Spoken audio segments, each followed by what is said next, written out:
decide it was time to hire a project and property manager?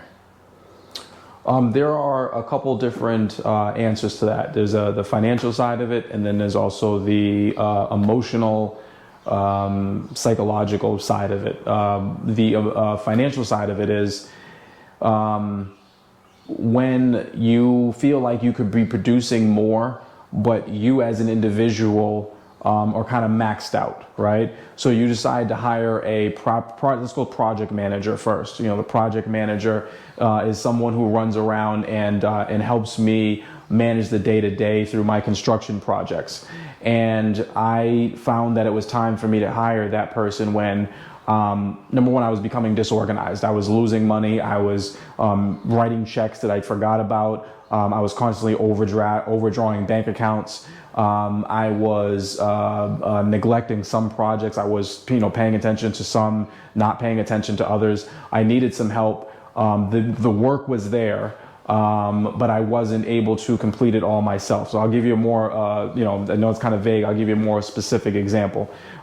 These are not actual numbers, but just to kind of give you a gauge of where you could be. Let's say, for instance, I know that I can go out and make $200,000 a year in terms of the jobs that I'm taking on through my, project management side of my business. I was working 80 hours a week, kind of running around and getting those things done. Or I can hire a project manager to help me 40 hours a week, take off some of the workload, and pay that person $50,000.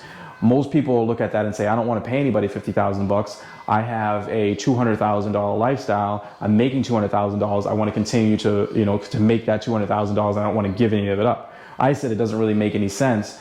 I can work 60%, 70% less than what I'm working right now. Take this time and dedicate it to other avenues, other ventures, other things. Take my time and grow the business and still pay somebody $50,000 a year to basically do everything that I was doing. Teach them how to do my job, run around, do all the things that are involved in project management. So one, it made financial sense. That's when I knew my business had grown large enough where I can bring somebody on, take a little bit of a hit. But the idea is, one, I can either reduce the time that I'm spending working, or I can work the same amount of hours but make more money, right? So you're making $200,000, you bring on a $50,000 employee, technically you shouldn't be losing $50,000. You should now be able to make $300,000 with that extra $50,000, that extra help. So one, it made financial sense. It works the same exact way on the property management side. I was just doing a lot of running around, no longer made sense. We were generating revenue from each of our property management fees every month. And instead of me making, I'll give you another example, probably pretty close to it.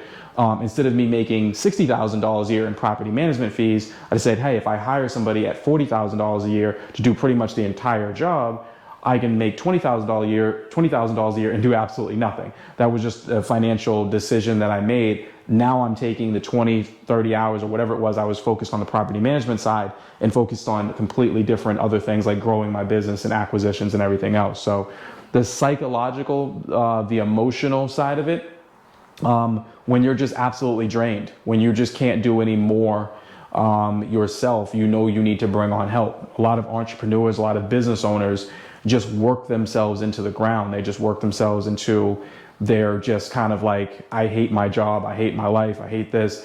I loved my job. I love what I do. I love the development side. I love the, going out the acquisition side. I love the property management side, but I was just drained. And I know that at the end of the day, if I wanted to continue to grow, you have to be able to bring on people. You have to be able to bring on help. So mentally, you'll know when it's time, when you just can't do any more yourself.